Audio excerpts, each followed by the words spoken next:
Parler avec tout le monde, y compris avec ses adversaires en islam, ce n'est pas une recommandation, c'est une obligation.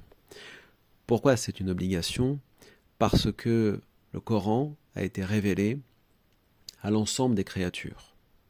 À l'ensemble des créatures, du Créateur qui a révélé cette dictée divine, certes à destination d'abord de son prophète, de son élu, sallallahu alayhi wa sallam, et avec pour mission de transmettre ce message à l'humanité tout entière.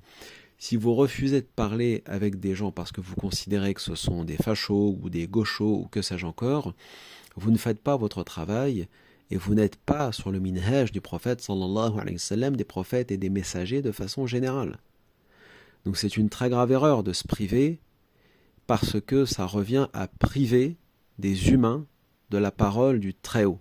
On n'a pas le temps ici de citer tous les versets du Coran, mais ce qu'on pourrait dire de façon générale, c'est que le Coran, la majeure partie des versets et des sourates du Coran ont été révélés à destination des mushrikin, c'est-à-dire des païens, des idolâtres, ceux qui refusaient Dieu, ceux qui refusaient le tawhid, le monothéisme, ceux qui refusaient d'écouter le prophète, et même les prophètes et les messagers qui les ont précédés, etc.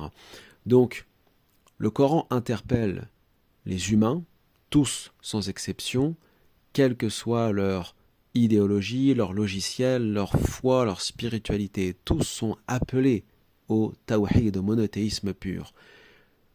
Dans notre communauté, tellement gauchisée parfois, mais d'une mauvaise gauche freudo-marxiste, progressiste et antiracisme obsessionnel, bien sûr que nous sommes antiracistes, mais il y a une différence entre l'antiracisme et l'antiracisme obsessionnel, où on voit des fachos, des racistes et des nazis partout pour certains.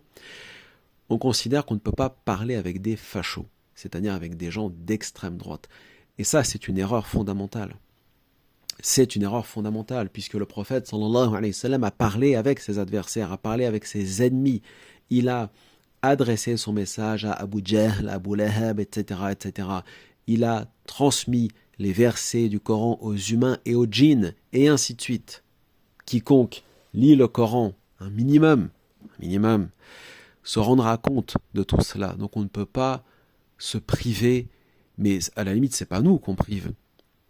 C'est les créatures qu'on a en face de nous. Et on ne fait pas notre travail si on considère que certains sont dignes de recevoir le haqq, l'islam et pas d'autres. C'est jamais on veut dire, c'est du kufr, c'est de la mécréance, puisque c'est privé. C'est en gros à l'encontre de la mission même que Allah Ta'ala a donnée à ses croyants. De surcroît, pourquoi on ne peut pas refuser de parler, comme certains disent, avec des fachos, c'est-à-dire avec l'extrême droite ou autre? Certains sont tellement animés d'idéologies contraires à l'islam, comme le gauchisme, qu'ils ne s'en rendent pas compte, mais ne se situent pas dans l'islam en termes de aqidah, en termes de croyance. Parce que le but de l'islam, c'est d'amener l'humanité à l'islam. Or, dans l'idéologie gauchiste, les fachos, il faut les exterminer. C'est comme ça qu'ils les voient. Ils sont dans leur délire bolche des années 20, 30, 40, c'est-à-dire en face, il y a des nazis, nous sommes l'armée rouge, il faut les pulvériser. Ça, c'est pas l'islam. C'est pas notre logiciel. C'est du trotskisme, du marxisme, du léninisme, mais c'est pas l'islam ou l'islamisme, si vous voulez, pour finir en isme. L'islam s'adresse à tout le monde. Et on doit parler avec tout le monde.